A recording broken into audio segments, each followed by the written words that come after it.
Hi friends, எல்லாருக்கும் வணக்கம். Welcome to மன்சரையல் சேனல். இன்றைக்கி நம்மளோட சேனலில் பசங்க எல்லாருக்கும் ஸ்கூல் லீவ் விட்டனால வீட்டில் இருக்காங்க. ஸோ அதுக்காக ஸ்நாக்ஸ் கேட்டதுனால இன்றைக்கி வெஜ்ஜு மோமோஸும் அதுக்கு ஏற்ற மாதிரி சட்னியும் ரெசிபின்னா எப்படி செய்கிறது அப்படின்னு பார்க்க போகிறோம். ரொம்பவே சிம்பிளாக செஞ்சு கொடுத்துடலாம். பசங்களும் ரொம்பவே என்ஜாய் பண்ணி சாப்பிட்டாங்க. ஸோ வாங்க நம்ம டைம் வேஸ்ட் பண்ணாமல் வீடியோக்குள்ளே போகலாம். அதுக்கு முன்னால் ஒரு சின்ன ரெக்வெஸ்ட், இப்போ தான் நம்மளோட மன்சரையல் சேனல் ஃபஸ்ட் டைம் பார்க்குறீங்க அப்படின்னா சப்ஸ்கிரைப் பண்ணிவிட்டு பக்கத்தில் இருக்க பெல் பட்டனை கிளிக் பண்ணி வச்சுக்கோங்க. அப்புறம் தான் இது மாதிரியான இன்ட்ரெஸ்டிங்கான ரெசிபிஸ் உங்களுக்கு நோட்டிஃபிகேஷனில் வந்து சேரும்.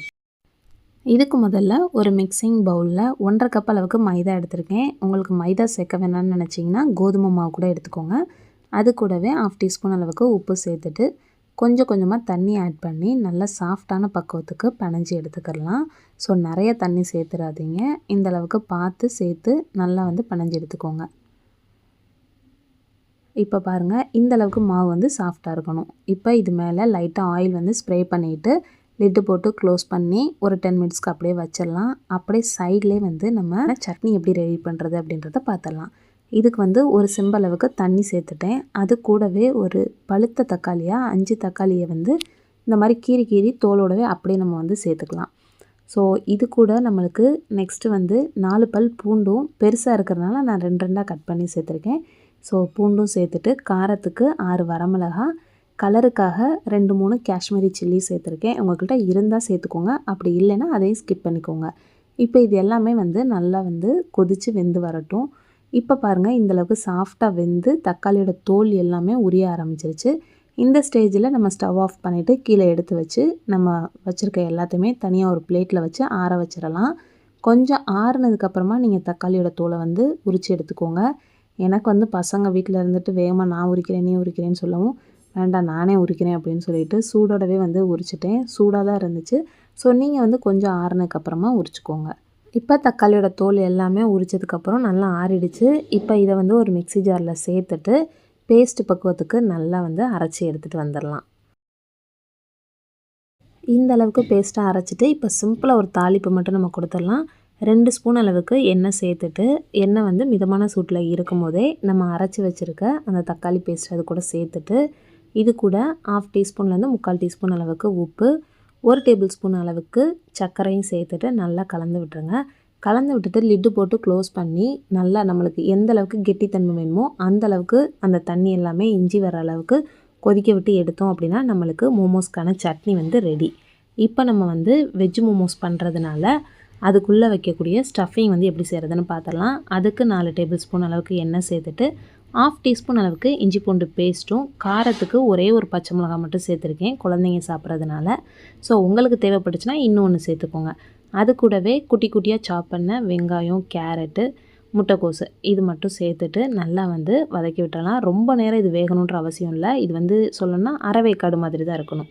ஸோ இந்தளவுக்கு வெந்ததுக்கப்புறமும் இது கூடவே கொஞ்சமாக மிளகுத்தூள், உப்பு, கரம் மசாலா இதெல்லாம் சேர்த்துட்டு நல்லா வந்து கலந்து விட்டுறலாம். கலந்துட்டு மறுபடியும் 1லேருந்து 1.5 நிமிஷத்துக்கு வதக்கினோம்னாலே போதும்.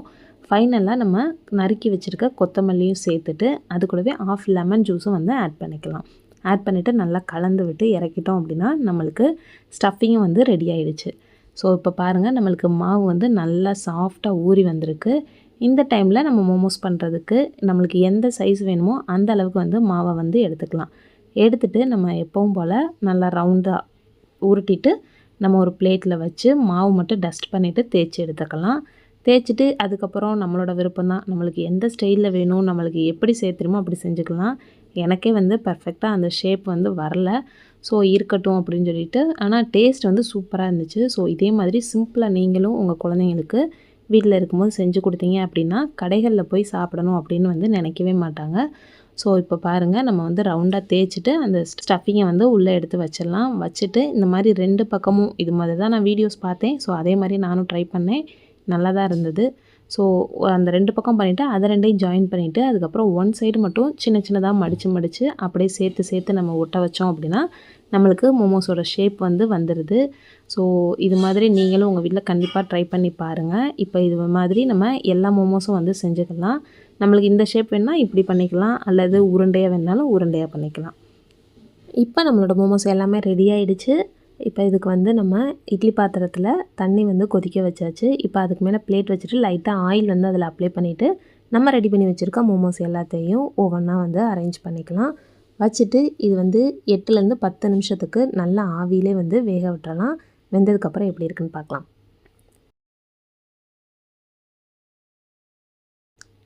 இப்போ பாருங்கள் 8 நிமிஷம் நல்லா வெந்து சூப்பராக வந்து வந்துச்சு சாஃப்டாக. ஸோ மைதாவில் பண்ணியிருக்கறனால இந்த மாதிரி ஒரு கிளாஸி லுக் இருக்குது. இதே நீங்கள் கோதுமையில் செஞ்சீங்க அப்படின்னா கொஞ்சம் கலர் மட்டும் சேஞ்ச் ஆகும். பட் அது இதை விட இன்னுமே ஹெல்த்தியாக இருக்கும். ஸோ கண்டிப்பாக நீங்கள் வந்து கோதுமை மாவில் கூட ட்ரை பண்ணி பாருங்கள். இப்போ இதை ஒரு பிளேட்டுக்கு வச்சு நல்லா ஆற வச்சிடலாம். ஆறுனதுக்கப்புறம் அந்த சட்னி தொட்டு சாப்பிட்டோம் அப்படின்னா ரொம்பவே டேஸ்ட்டாக அருமையாக இருந்துச்சு. ஆனால் என் பசங்க ஆறுற வரைக்கும்லாம் வெயிட் பண்ணவே இல்லை. இதில் வைக்க கூட விட மாட்டேன்ட்டாங்க. ஒரே ஒரு நிமிஷம் இருங்க, வீடியோ மட்டும் எடுத்து தரேன் கஷ்டப்பட்டதுக்காக அப்படின்னு சொல்லி கெஞ்சி இந்த வீடியோ எடுத்துகிட்டு சூடாகவே கையிலையும் பிடிக்க முடியல, எனக்கு கடிக்கவும் முடியல. பட் அதோட எடுத்து முடிச்சிட்டேன். இந்த ரெசிபி உங்களுக்கு பிடிச்சிருந்துச்சுன்னா லைக் பண்ணுங்கள், ஷேர் பண்ணுங்கள். இது மாதிரியான ரெசிபிஸை நீங்கள் தொடர்ந்து பார்க்கணும் அப்படின்னு நினச்சிங்கன்னா நம்மளோட வான்செயல் சேனலை சப்ஸ்கிரைப் பண்ணி வச்சுக்கோங்க. நெக்ஸ்ட் வீடியோவில் மீட் பண்ணுறேன். தேங்க்ஸ் ஃபார் வாட்சிங்.